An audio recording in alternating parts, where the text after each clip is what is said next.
Om Swastiastu, titiang perbekal Desa Munggu I Kedut Darte. Pertama-tama kami ucapkan terima kasih kerjasamanya bersama KKN Universitas Udayana periode ke-23 di dalam situasi pandemi COVID ini.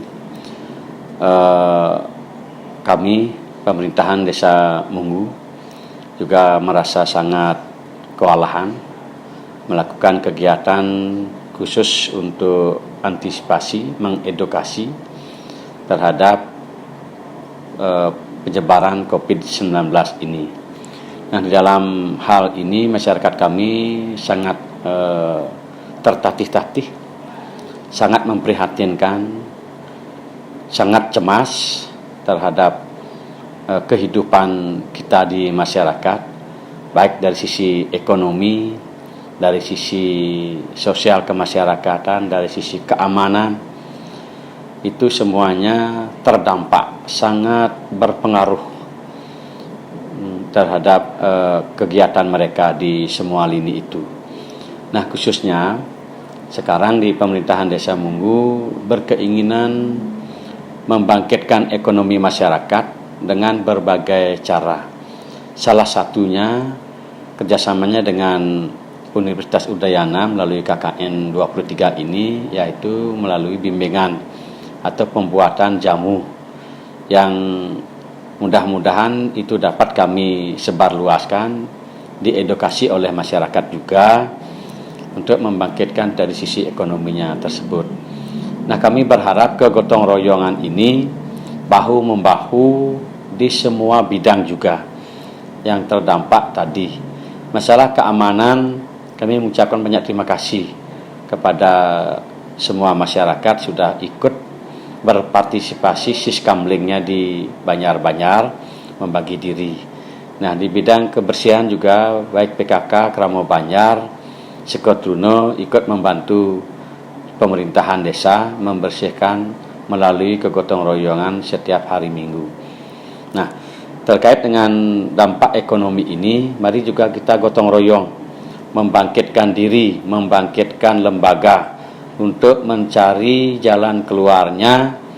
Apakah itu bimbingan teknis terkait dengan masak-memasak, terkait dengan minuman yang nantinya bisa buat, dan apakah barter kita di antara kita, apakah kita bisa jual beli juga di antara kita. Kesulitan ekonomi, kesulitan keuangan ini rasanya semua orang yang terdampak. Oleh sebab itu mari kita gotong royong, mari kita bangkitkan diri, jangan terlalu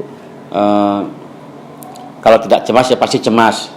Cemas ini akan bisa kita wujudkan bila mana ekonomi kita akan bangkit kembali dari sedikit demi sedikit dari kita dulu. Setelah itu baru kita nanti berbicara dengan pengusaha-pengusaha yang ada di wilayah Desa Munggu. Mudah-mudahan bisa juga menarik tenaga kerja dari masyarakat kita semua.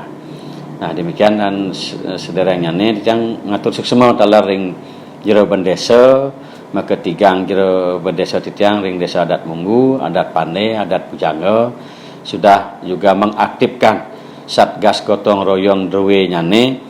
Adanya presida dalam kita bersinergi dengan pemerintahan desa, semuanya masyarakat bisa damai, nyaman terhadap kebersihan, terhadap keamanan kita, dan ekonomi kita pasti akan bangkit kembali setelah COVID-19 ini bisa kita tanggulangi.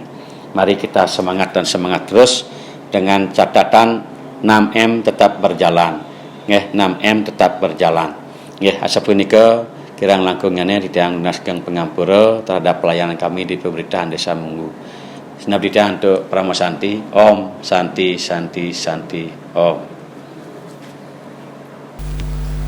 Om Swastiastu. Assalamualaikum warahmatullahi wabarakatuh.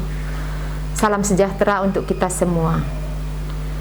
Pandemi COVID-19 telah berlangsung selama hampir 1,5 tahun. Kondisi ini mengharuskan masyarakat, khususnya masyarakat Desa Munggu, untuk selalu taat protokol kesehatan dan membatasi mobilitas. Sektor perekonomian pun turut mengalami penurunan akibat banyaknya pemberhentian kerja yang tentunya juga merupakan pengaruh besar terhadap tingkat pendapatan masyarakat, terutama masyarakat yang bergerak di sektor pariwisata. Hal ini tentu akan berpengaruh besar pada kondisi psikologis masyarakat, baik berupa stres, cemas, hingga depresi. Menghadapi hal tersebut, Perbekal Desa Munggu selalu berkomitmen untuk mengayomi masyarakat bersama-sama melewati pandemi ini agar selalu sehat jasmani dan rohani. Untuk memberikan pemahaman lebih dalam, edukasi kesehatan mental menjadi suatu pemahaman dasar yang patut kita ketahui dan pelajari bersama.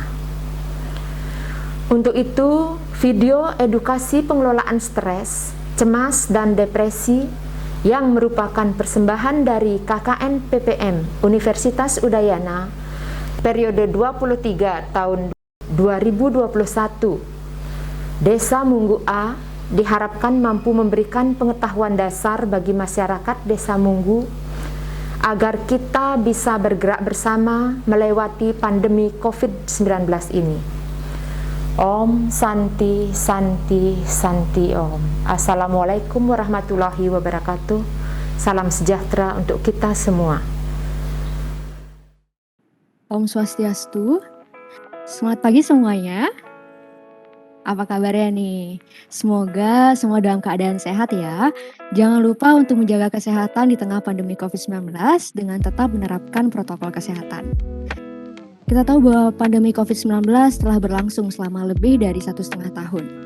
Hal tersebut tentunya mempengaruhi berbagai aspek kehidupan, menghambat mobilitas hingga memicu runtuhnya perekonomian sehingga masyarakat semakin kesulitan memenuhi kebutuhan sehari-hari. Fenomena pada masyarakat inilah yang memiliki potensi untuk memicu permasalahan mental seperti stres, cemas, hingga depresi. Bersama saya, Shalindita Larasati, yang akan memandu podcast pada hari ini, dan kita bakal ngobrol bareng akademisi atau dosen psikologi Universitas Udayana, yaitu ada Ibu Ari Wilani, dengan pembahasan mengenai mengelola stres, cemas, dan depresi pada masa pandemi. Sebelumnya, izinkan saya memperkenalkan beliau. Beliau bernama lengkap Nimade Ari Wilani, SPC MPC Psikolog, unit bertugas di program studi psikologi Fakultas Kedokteran Universitas Udayana. Pengalaman praktik psikologi beliau di unit pelayanan psikologi CAP Universitas Udayana dan layanan psikolog Dian Selaras. Pengalaman topik penelitian dan pengabdian masyarakat beliau yaitu ada kesehatan mental remaja dan dewasa, compassion, mindfulness, pemaaf, dan spiritualitas. Baik, kita sapa dulu untuk narasumber kita pada hari ini. Selamat siang, Ibu. Halo, selamat siang Laras. Baik, apa kabarnya nih, Bu? Sehat ya, Bu ya? Sekarang masih sehat. Oke, teman-teman, di masa pandemi COVID-19 ini kesehatan fisik jelas harus dijaga ya, dan dengan menerapkan protokol kesehatan. Tapi yang tak kalah penting bahkan sudah menjadi isu saat ini yaitu mengenai kesehatan mental. Kami dari KKN Munggu A telah menyebarkan survei dan menampung keluh kesah masyarakat Munggu dengan rentan usia remaja hingga dewasa mengenai kesehatan mental yang mereka alami.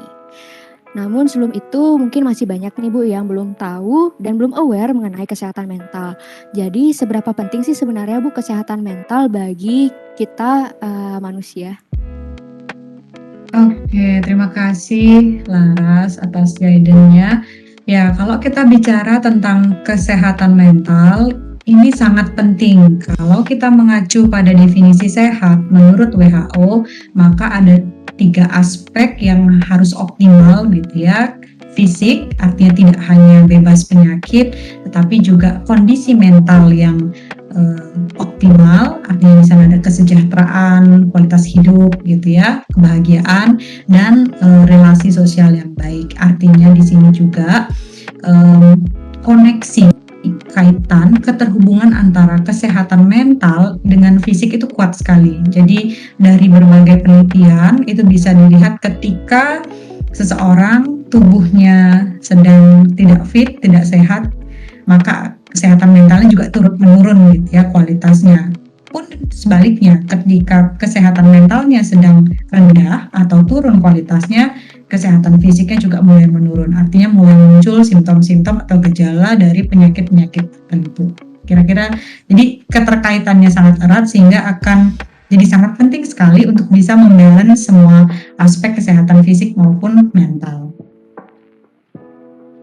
Baik, jadi benar banget untuk kita wajib untuk memperhatikan kesehatan mental kita karena apabila kesehatan mental kita menurun bahkan bisa menyebabkan imun menurun dan menjadi sakit atau secara fisik. Baik, nah jadi di tengah pandemi ini kan banyak ketidakpastian ya Bu ya. Jadi menyebabkan berbagai gangguan seperti cemas, stres, bahkan hingga juga sampai depresi. Tapi mungkin banyak dari kita yang tidak sadari Bu, sebenarnya kita itu sudah mencapai titik stres atau cemas atau sebenarnya bahkan sudah depresi. Nah, bagaimana sih Bu ciri-ciri ketika kita sebenarnya sudah mengalami atau mencapai titik stres, cemas ataupun depresi itu? Oke, ya ini memang kalau artinya gini, kadang-kadang di masyarakat juga ada kecenderungan melakukan diagnosis terhadap diri, oh saya menderita gangguan ini, menderita gangguan itu gitu ya. Yang mana sebenarnya satu sisi pengetahuan terkait dengan suatu kondisi psikologis itu bagus, tetapi ketika diarahkan pada mendiagnosis diri sendiri salah, nah itu juga berbahaya gitu ya, karena kita jadi mengembangkan konsep berpikir saya punya gangguan, nah itu juga tidak bagus gitu ya. Kalau kemudian kita mau memahami secara general, karena kalau mau mendiagnosis berarti kita perlu ke profesional gitu ya. Kalau secara general yang paling ringan atau yang paling dekat dengan kehidupan sehari-hari itu stres dulu secara tingkatan ya. Jadi stres itu dicirikan dengan perasaan tegang atau kondisi tegang. Jadi ketika seorang individu mengalami kondisi yang tegang dan merasa terbebani oleh sesuatu yang sedang dihadapinya, entah itu kalau misalnya remaja mungkin tentang masalah sekolah atau tentang masalah pertemanan, atau kalau yang dewasa mungkin masalah pekerjaan, masalah keluarga. Jadi kalau merasa terbebani oleh suatu masalah lalu muncul perasaan ketegangan di dalam diri, nah ini adalah kondisi stres. Kemudian selain merasa tegang juga merasa tidak berdaya, artinya masalah ini lebih besar daripada kemampuan saya. Nah itu juga adalah ciri-ciri kita sedang stres. Hanya saja stres ini adalah sesuatu yang normal sebenarnya, cuman kadarnya ini yang kita perlu lihat. Stres itu sifatnya bisa positif, bisa negatif. Stres yang positif disebut eustress, artinya kita justru dalam kondisi stres itu membawa benefit atau manfaat untuk kita. Misalnya kalau kita nggak dikasih suatu masalah, kreativitas kita tidak tertantang gitu ya, sehingga dalam dikasih suatu masalah lalu kemudian kita kreativitas, imajinasi kita berkembang, nah itu eustress, stres yang membuat kita produktif. Tapi kalau stresnya jumlahnya berlebihan dan ini yang kemudian menjadi beban untuk kita secara psikologis dan kemudian sampai menimbulkan manifestasi secara fisik, nah ini yang disebut distress gitu. Jadi kalau jangka panjang, nah ini yang bisa membahayakan kesehatan, artinya termanifestasi menjadi penyakit di dalam tubuh kita gitu ya. Itu stres. Jadi stres cenderung lebih sehari-hari menghadapi sesuatunya. Kalau kecemasan, nah ini ditandai dengan kecenderungan kita mengantisipasi hal-hal yang akan terjadi itu negatif. Artinya kita membayangkan bahwa yang akan terjadi itu yang jelek-jelek, entah itu yang akan terjadi adalah gagal, yang akan terjadi adalah musibah, yang akan terjadi adalah akan buruk gitu ya, atau nanti saya bisa terluka, saya tersakiti. Nah itu adalah kecemasan. Jadi semoga bisa dilihat perbedaannya gitu ya. Kecemasan itu adalah ketika kita mengantisipasi hal-hal yang akan terjadi, dan antisipasi itu negatif, jadi kita membayangin hal-hal yang buruk yang akan terjadi, itu kecemasan. Sementara depresi ini sendiri sebenarnya kalau di tataran disorder atau gangguan, ini sudah termasuk gangguan psikologis, artinya tarafnya lebih berat begitu ya. Depresi sendiri itu adalah kondisi kesedihan yang cenderung terjadi sepanjang waktu, artinya terjadinya misalnya 2 minggu, nah itu hampir 2 minggu itu sedih gitu ya, down moodnya, nggak nggak pengen ngapa-ngapain, jadi moodnya kelabu gitu ya. Mood itu suasana hati, jadi suasana hatinya kelabu meskipun matahari bersinar cerah ceria, burung berkicau, tapi rasanya tuh kelabu selama periode waktu tertentu, dan ini biasanya 2 minggu yang digunakan dalam perhitungannya. Kalau 2 minggu itu kelabu, lebih dari 2 minggu, itu adalah kondisi ketika kita sedang berada dalam fase yang atau kondisi gangguan depresi gitu ya. Tapi nanti sekali lagi untuk mendiagnosis kita perlu ke ahlinya atau profesional. Kemudian selain mood kelabu tadi, ada juga kehilangan gairah atau semangat untuk menjalani aktivitas yang sebelumnya senang dilakukan gitu ya, tadi rasa menyenangkan. Jadi yang awalnya orangnya semangat, kok belakangan ini jadi dia murung, kok nggak banyak keluar rumah, kok nggak banyak keluar kamar, kok nggak banyak cerita gitu ya. Padahal biasanya orangnya tuh suka cerita. Nah ini kenapa? Jadi kehilangan gairah atau semangat menjalani aktivitas yang sebelumnya dirasa menyenangkan. Selain itu juga dicirikan dengan perubahan dalam kualitas tidur, tidurnya jauh lebih banyak atau sulit tidur, jadi malah sulit tidur. Jadi bisa seperti itu ya, tergantung nanti individunya, dinamikanya. Lalu juga dicirikan dengan perubahan pola makan, entah makannya bertambah banyak atau nggak punya selera makan. Kemudian muncul perasaan bersalah, jadi mulai memikirkan tentang menyalahkan diri sendiri gitu ya, atau juga bisa menyalahkan merasa dirinya tidak berharga, itu juga artinya merasa dirinya buruk. Nah ini akan menjadi gejala dari depresi. Kemudian kurang motivasi, dan kalau dalam relasi sosial cenderung menarik diri. Dia jadi yang awalnya kalau diajak pergi, diajak berkumpul, mau gitu ya, senang, kok sekarang udah enggak, malah sudah dalam waktu yang lama kok sepertinya menghindari pertemanan. Nah itu adalah kondisi depresi. Jadi kalau saya tarik secara garis besarnya, stres itu adalah ketika kita menghadapi situasi dalam kehidupan kita yang kita anggap lebih besar masalahnya daripada potensi kita. Kecemasan adalah mengantisipasi masa depan yang negatif, dan depresi ini dicirikan secara utama dengan mood yang cenderung kelabu dalam jangka waktu yang cukup panjang. Nah seperti itu Laras. Oke, penjelasannya lengkap banget ya Bu ya. Jadi intinya kita sebagai masyarakat umum atau masyarakat awam nih, jangan langsung mendiagnosis diri sendiri, wah aku kena stres, ataupun aku depresi, ataupun yang lainnya. Karena sebaiknya untuk dikonsultasikan kepada psikolog. Seperti Ibu katakan tadi bahwa stres, cemas itu merupakan responnya normal, tergantung daripada seberapa kadar stres dan cemas itu.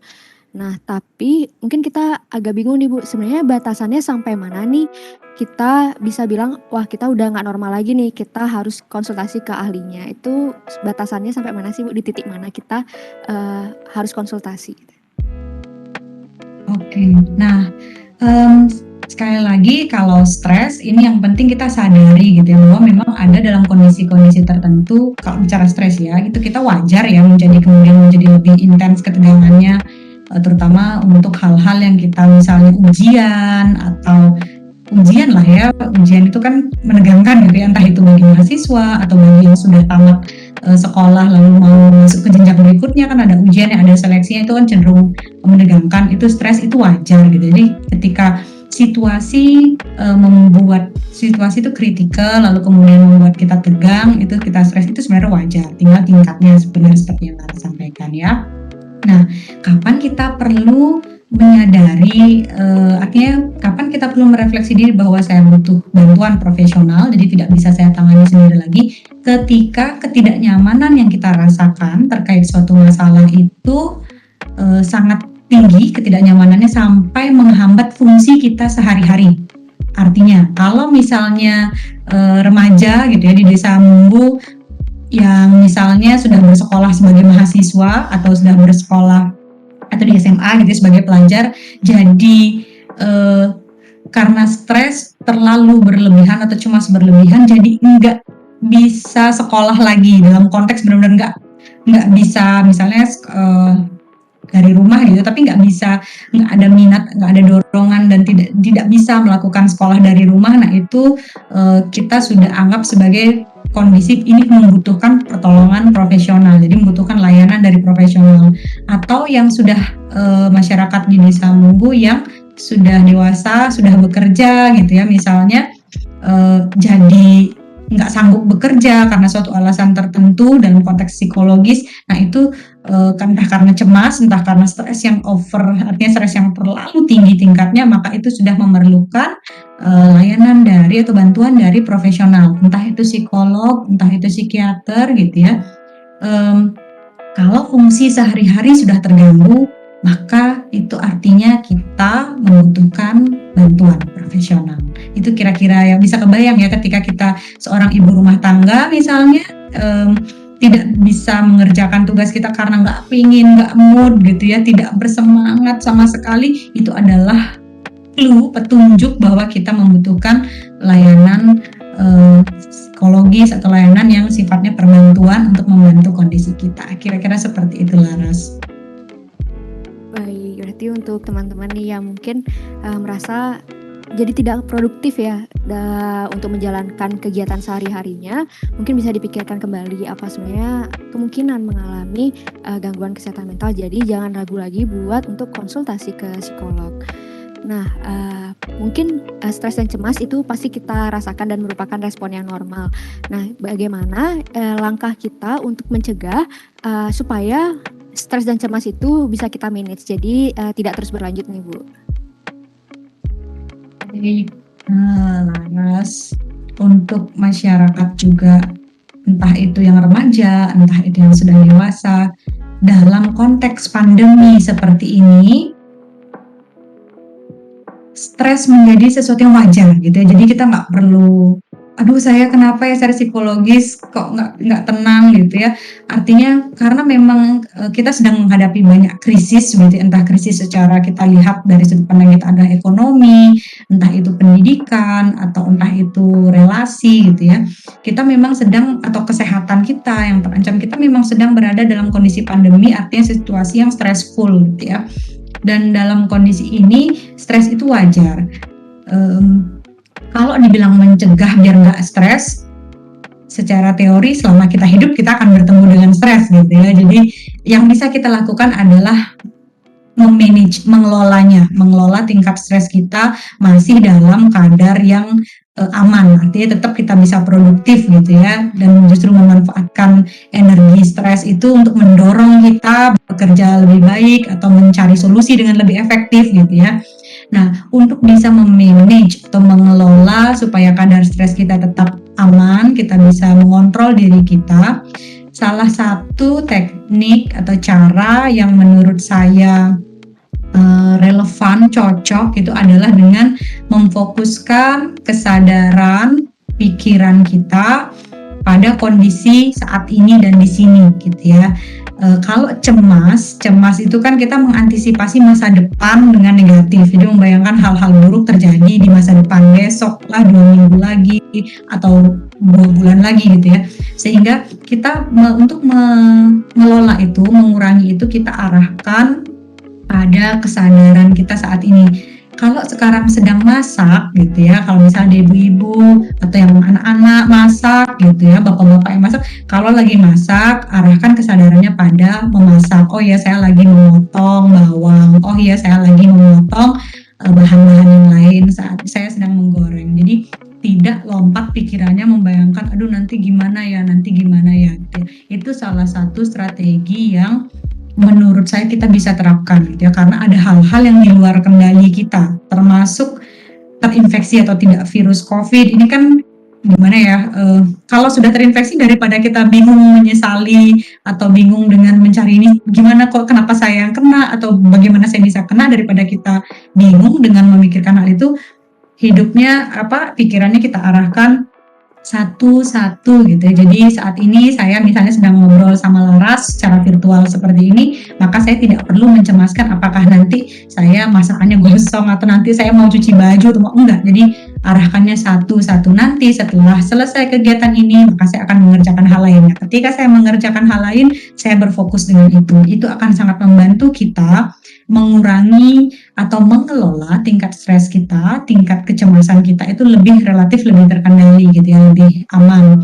bukan berarti kita kan wajar ya orang stres Bu gitu ya, wajar orang cemas Bu dalam kondisi seperti ini, benar wajar, seperti tadi Pak Kepala Desa Pak Berbekal bilang masyarakat cemas gitu. Memang kondisi ini kondisi yang penuh dengan ketidakpastian, kondisi yang banyak unsur ancaman gitu ya dalam kestabilan kehidupan kita, jadi cemas menjadi sesuatu yang wajar, tinggal bagaimana kita mengendalikannya. Sekali lagi, kalau misalnya pikirannya agak sulit untuk diminta duduk di kondisi di sini dan saat ini, yang bisa kita lakukan adalah melatih pernafasan. Itu juga akan sangat membantu secara fisik gitu ya, kondisi syaraf kita itu akan lebih tenang.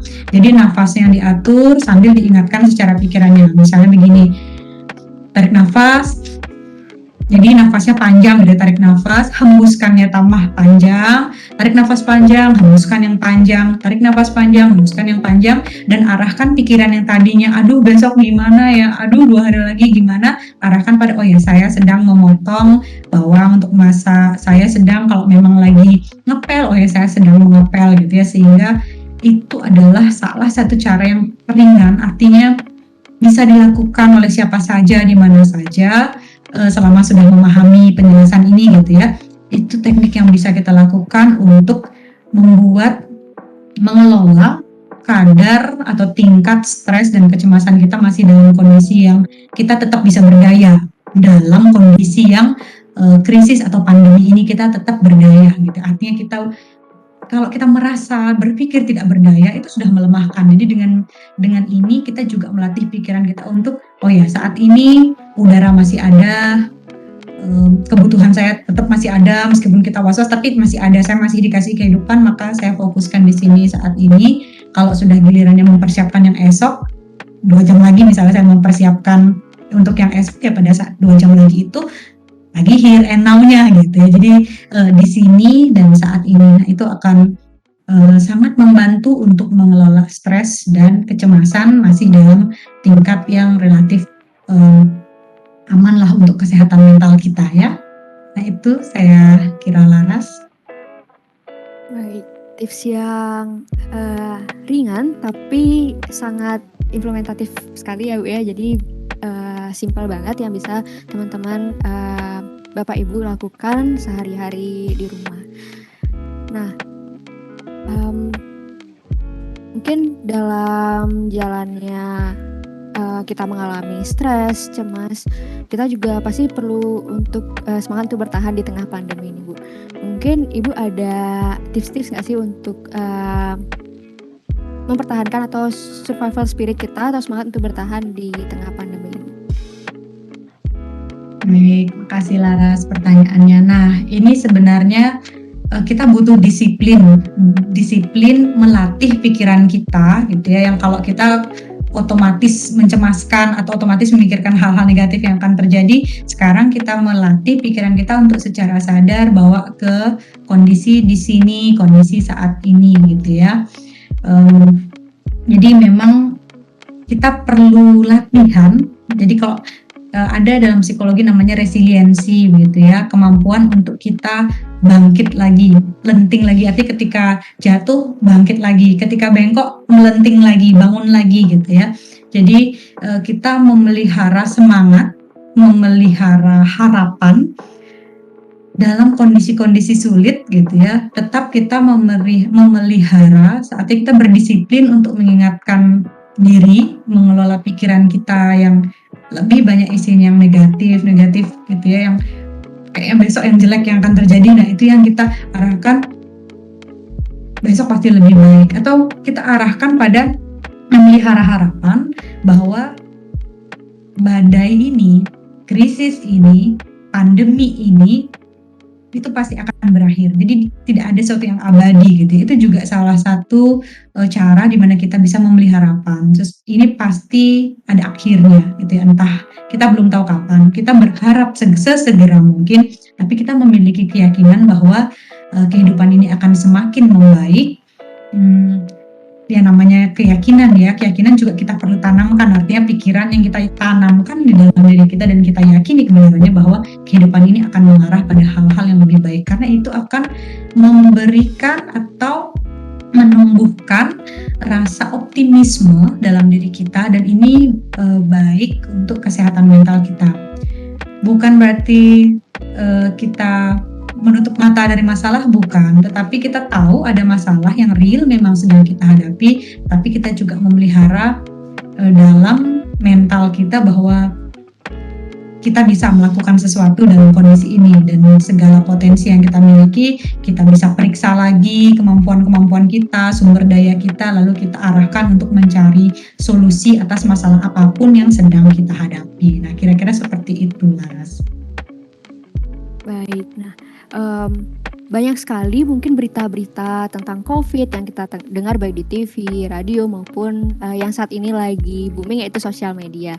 Nah, sebenarnya apakah kita harus membatasi sosial media dalam kegiatan sehari-hari supaya kesehatan mental kita tidak terganggu nih nantinya?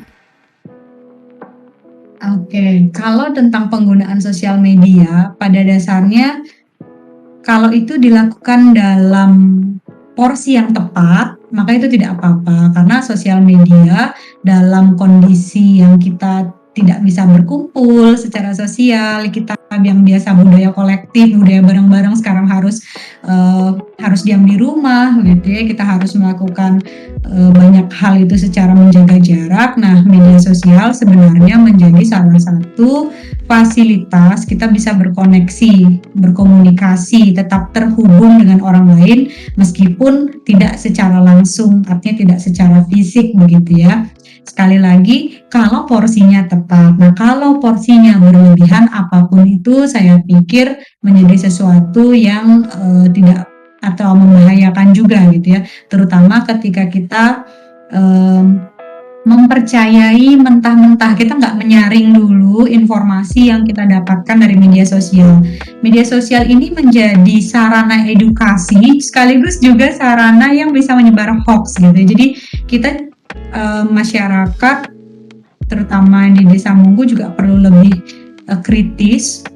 Apakah ini benar gitu ya, ketika kita mendapatkan informasi dari media sosial atau dari dunia maya, apakah ini benar, apakah ini terpercaya? Nah, itu kita perlu kritisi gitu ya, karena ada juga di beberapa masyarakat itu cenderung kadang-kadang ditelan mentah-mentah gitu. Nah, itu yang berbahaya karena menjadi korban dari artinya tidak sesuatu yang tidak benar gitu ya, atau yang kita sebut dengan hoax. Nah, ini juga kita tidak bisa menutup mata bahwa memang sebagian masyarakat memang belum aware, belum sadar jelas gitu ya, bahwa ada hal-hal yang sifatnya mungkin membahayakan atau negatif ya, sehingga tidak perlu dipercaya ya.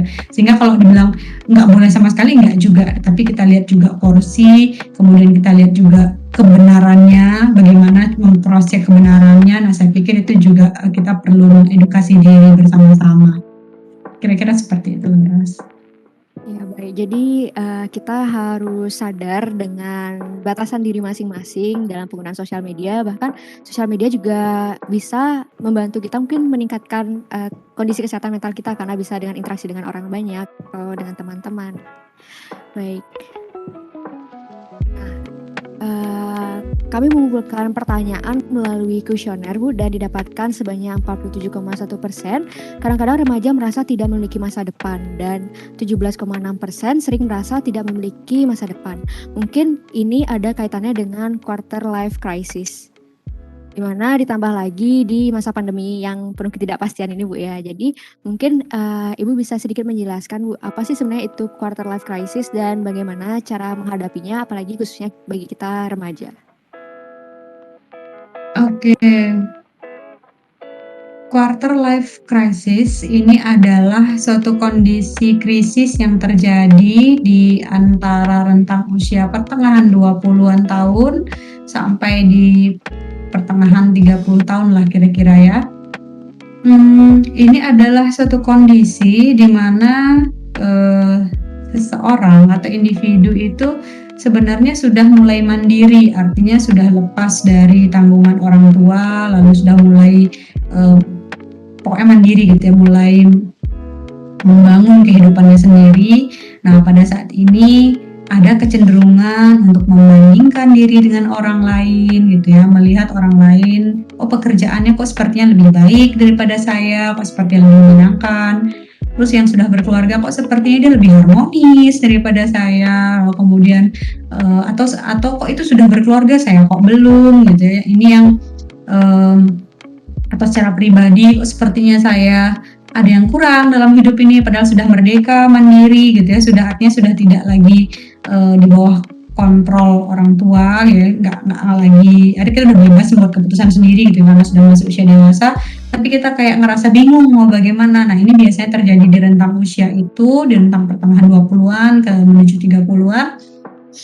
Nah ini adalah kondisi yang terjadi, yaitu sekali lagi ya, ketika kita merasa hidup kita itu sepertinya ada yang tidak beres dan sepertinya kok tidak memuaskan gitu ya. Dan ini terjadi sekali lagi biasanya karena kita membandingkan diri dengan orang lain, kurang mensyukuri apa yang sudah hadir dalam kehidupan kita. Jadi kita ngelihatnya yang kita punya, bukan melihat pada apa yang sudah kita punya gitu ya, sehingga merasa kosong terus gitu ya. Padahal sebenarnya mungkin kita sudah punya yang dibandingkan dulu yang ketika kita tidak punya, itu kita sudah lebih baik lagi. Jadi sebenarnya banyak hal yang perlu disyukuri. Nah itu juga yang saya lihat dan juga saya perhatikan, bahkan dari pengalaman saya sendiri juga, itu adalah yang juga bisa memicu quarter life crisis. Jadi mungkin bisa melihat sudut pandang lain bahwa kita mensyukuri apa yang kita sedang jalani hari ini. Jadi, mungkin banyak yang masih belum terlalu peduli nih Bu dengan kesehatan mental pada diri masing-masing, bahkan ataupun orang-orang di sekitarnya. Nah, bagaimana jika lingkungan sekitar kita menganggap bahwa kesehatan mental itu tidak penting? Apa sih yang bisa kita lakukan untuk mengatasi hal tersebut? Oke, nah kalau faktor lingkungan ini memang erat dengan proses edukasi secara masif begitu ya. Jadi kalau memang kita berada di lingkungan yang mungkin belum terlalu sadar tentang pentingnya kesehatan mental, kalau memang kita sedang mengupayakan kesehatan mental, kita fokuskan saja pada proses-proses kita, upaya-upaya kita. Jadi tidak perlu terlalu terganggu gitu ya. Artinya kita berfokus pada apa proses yang kita hadapi, karena sekali lagi ada hal-hal yang memang di luar kendali kita. Antara lain pendapat orang lain tentang kita itu di luar kendali kita. Jadi yang bisa kita lakukan adalah mengelola pikiran kita untuk mensyukuri apa yang sudah ada, mensyukuri apa yang sedang kita hadapi gitu ya. Lalu kemudian ketika kita bisa berfokus pada proses atau upaya peningkatan kesehatan mental kita, maka kita bisa semakin berkembang dan nantinya diharapkan juga lingkungan juga akan belajar gitu dari proses kita gitu ya, karena mungkin belum sadar atau belum terbuka wawasannya, kan memang kita tidak bisa berharap banyak gitu ya. Nah, dalam proses upaya peningkatan kesehatan mental kita, jika memang kita memerlukan bantuan, kita butuh bantuan orang lain gitu ya, kita tidak apa-apa, kita minta saja pada siapa yang kita percaya. Mungkin kita bisa minta dukungan berupa nasihat, berupa instrumen yang kita butuhkan kalau memang kita membutuhkannya. Jadi dalam upaya peningkatan kesehatan mental kita, atau berupa informasi misalnya dukungannya, jadi kita minta saja, tidak apa-apa. Dan kalau memang kita bisa merasakan ada orang lain yang kita berpikir bahwa orang lain ada yang mensupport kita, itu secara mental juga kita menjadi lebih sejahtera, karena kita tahu bahwa kita mendapat support atau mendapat dukungan dari orang lain. Jadi artinya kalau memang di satu kelompok tidak bisa mendukung kita, ya kita cari yang bisa mendukung kita, sehingga kita tetap berproses dalam upaya peningkatan kesehatan mental. Baik, jadi untuk mungkin kalau yang lingkungan yang kurang mendukung, mungkin bisa juga menghubungi yang sudah profesional. Nah, mungkin masih banyak juga nih Bu yang bingung ataupun pernah mendengar, yaitu psikiater. Nah, jadi sebenarnya apa sih Bu perbedaan antara psikolog dan psikiater, dan saat kapan sih kita ke psikolog, kapan kita ke psikiater? Oke, ya di beberapa artinya ini memang masih di beberapa kondisi masih belum jelas gitu ya, atau masyarakat masih ada yang belum paham. Nah, kalau psikolog itu adalah psikolog dan psikiater itu sama-sama jadi dua profesi yang sama-sama mempelajari tentang jiwa atau kesehatan mental gitu ya. Jadi profesi psikolog dan profesi psikiater ini sebenarnya saling bahu-membahu untuk usaha-usaha peningkatan kesehatan mental masyarakat. Nah, perbedaan mendasarnya ada pada latar belakang pendidikannya. Kalau psikolog, latar belakang pendidikannya adalah sarjana psikologi, lalu kemudian mengambil magister profesi psikologi.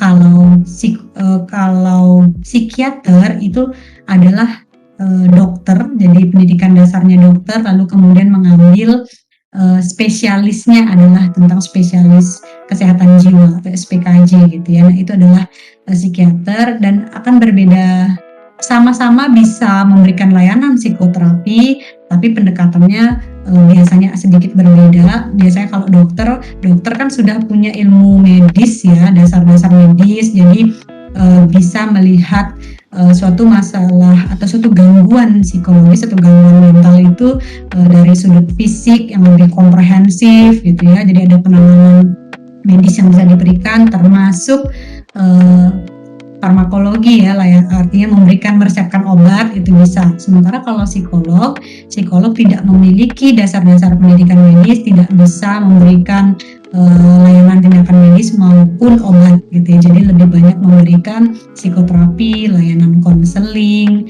psikoedukasi dan sebagainya. Jadi itu yang bisa jadi secara mendasar itu perbedaannya ya, latar belakang pendidikan, dan ada kewenangan yang memang hanya bisa dilakukan oleh psikiater dan tidak bisa dilakukan psikolog, terutama sekali lagi berkaitan dengan gangguan-gangguan yang sifatnya perilakunya cenderung membahayakan. Itu belum bisa ke psikolog. Kalau memang nanti ada kondisi seorang yang mengancam atau membahayakan secara fisik, itu belum bisa ke psikolog, itu harus kena obat dulu. Jadi biasanya harus ke psikiater dulu, nanti kalau sudah tenang baru bisa ke psikolog. Jadi kebayang ya, semoga kebayang, semoga nanti masyarakat juga lebih bisa lebih jelas lagi melihat perbedaannya. Karena ada juga beberapa orang kalau dalam konteks masalah belum sampai gangguan gitu ya, masih masalah normal sehari-hari, itu tidak nyaman dengan obat, jadi lebih nyaman dengan konseling bentuknya gitu, itu lebih nyaman ke psikolog. Nah, kira-kira seperti itu. Baik, semoga harapannya kita bisa membedakan kapan kita harus ke psikolog maupun juga ke psikiater. Nah, mungkin sedikit membahas dari sudut pandang yang berbeda nih Bu. Seandainya orang-orang di sekitar kita nih yang mengalami stres, entah cemas ataupun juga depresi, apa sih yang bisa kita lakukan dan bagaimana cara kita meresponnya benar? Supaya nanti mungkin tidak ada toksik kita sebagai teman. Oke. Kita bisa memberikan dukungan gitu ya.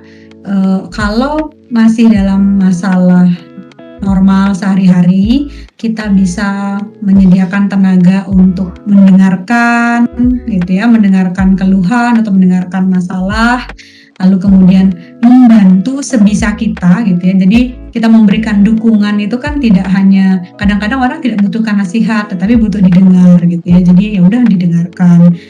Lalu kemudian ada yang memang membutuhkan instrumen, mungkin membutuhkan barang tertentu atau membutuhkan bantuan berupa tenaga untuk nemenin misalnya gitu ya. Nah, itu yang kalau memang kita bisa memberikan, kita berikan gitu ya. Artinya kita bisa membantu orang dengan cara seperti itu.